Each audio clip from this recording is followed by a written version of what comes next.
Hi, I'm Joni with PotterUSA. Today I'm going to make a pair of earrings using a pancake die, it's the wedding pot, and then I'm going to add some turquoise cabochons. The first thing I'm going to do for these earrings, I'm going to hammer texture this 24 gauge sheet of copper.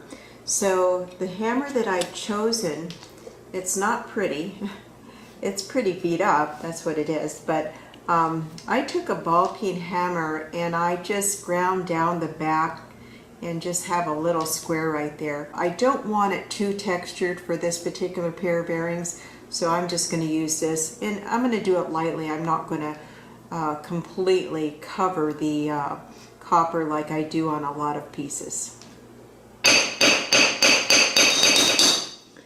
So you'll see as you texture, your metal kind of warps. So what I'm going to do, I'm going to turn it over and I'm going to use my rawhide mallet just to straighten it up.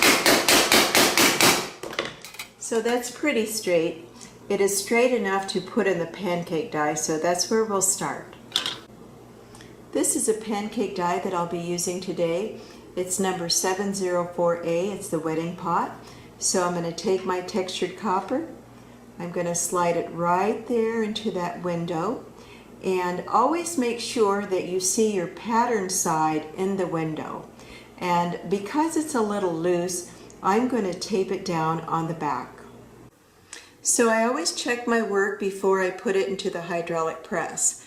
I make sure that I have the pattern side in the window. I make sure I have enough room coming around the pancake die. So now I'm going to put it in between the two platens. I call this my focal point. So you want to make sure everything's centered in that area. So I put it in between the two extended platens. And you'll see that my pancake die is directly in the window of the hydraulic press. So now I'm ready to go. So I'm untaping it. And now I'm just going to pull that off. So there's my wedding pot. And usually I can just push it out with my thumbs. So the next thing I need to do is saw off the tab, or when it's very simple like this, I'm just going to cut this tab off with my shears. So the next thing I'm going to do, I'm going to add a turquoise stone to really make these earrings pop. So what I have here are my turquoise cabochons. I have 2 copper bezel cups, and this is a museum gel. So it's really hard for me to pick up the turquoise cabochons. So what I'm going to do is I'm just going to take a little bit of this museum gel and put it on my wooden dowel. And what I have here is dental floss. So if the turquoise is too big, the turquoise will get stuck in that bezel cup. So you put the dental floss underneath it, so if it does get stuck, you can just pull that out. So I'm ready to go. This turquoise cabochon is perfect for the bezel cup. I'm going to make sure this other one is perfect as well, and then I'm going to solder the bezel cup onto the earring. So on these earrings I'm going to use wire solder. It's a medium flow. I'm just going to cut a little piece off for each earring. Now I'm going to take my flux.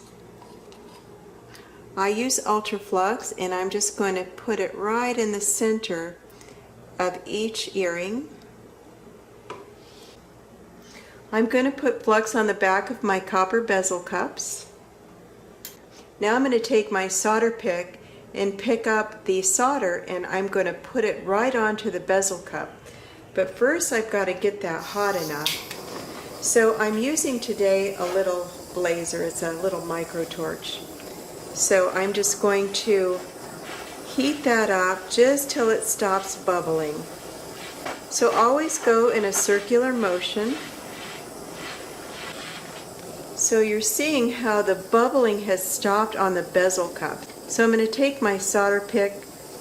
You'll see there the solder is right at the end of my solder pick. I'm going to set that right onto the bezel cup. And I don't know if you could see that, but it just flowed nicely.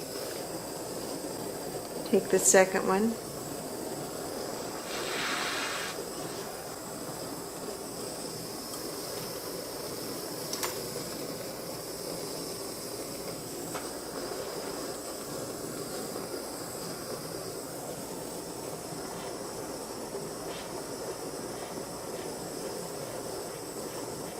So make sure that's centered where you want it.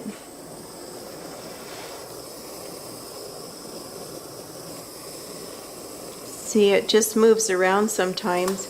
So I'm going to take my soldering pick and just reposition that.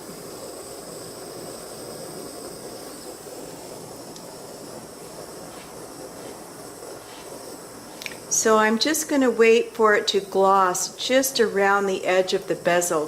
When I see that, I know that it's flowed and it's adhered to the earring. So there, I just saw it flow.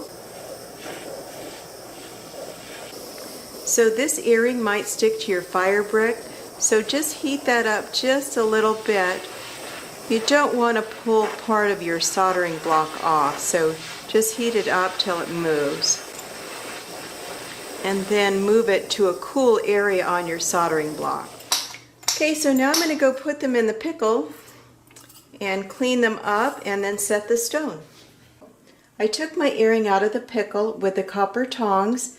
Now I'm going to rinse it under the water with the brass brush. So the next thing I'm going to do is I'm going to put a hole for the ear wire, and then I'm going to oxidize it, clean it off, and then set the stone.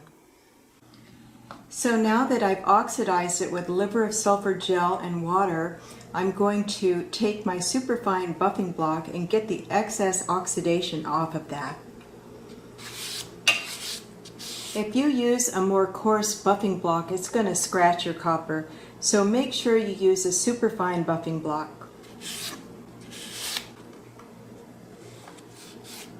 So instead of polishing it at this point, I'm going to put a little Renaissance wax on there. So next thing I'm going to do is add my Turquoise Cabochon. So now I'm ready to set my stone. But after doing all the work I did to the bezel, soldering it on the piece and everything, I just want to make sure it still fits. So I'm going to do the same thing I did earlier. I'm going to put my dental floss there. I'm going to pick it up with the museum gel on the wooden dowel and set it in there. That still fits beautifully, so I'm going to take the stone out. Now I'm going to remove the dental floss, set that back in there, and so now I'm going to set it.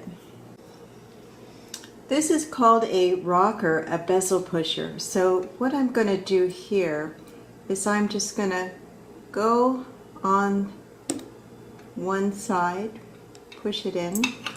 I'm going to turn it,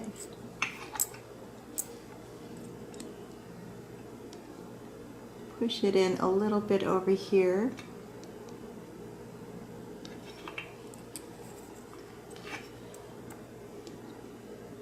on the bottom, so just a little bit. You don't want to move your stone too much, so I'm going to turn it. And then I'm going to go on each corner just a little bit. Opposite corner. So now I'm going to take the burnisher and I'm just going to smooth that roughness out. So now I'm ready to put the Renaissance wax on there, add the ear wire, and then I'll show you the finished pair of earrings. These are my finished earrings. Thank you for watching my video. Go on to PotterUSA.com and see all of his amazing pancake dies. He has over 150 different designs to choose from.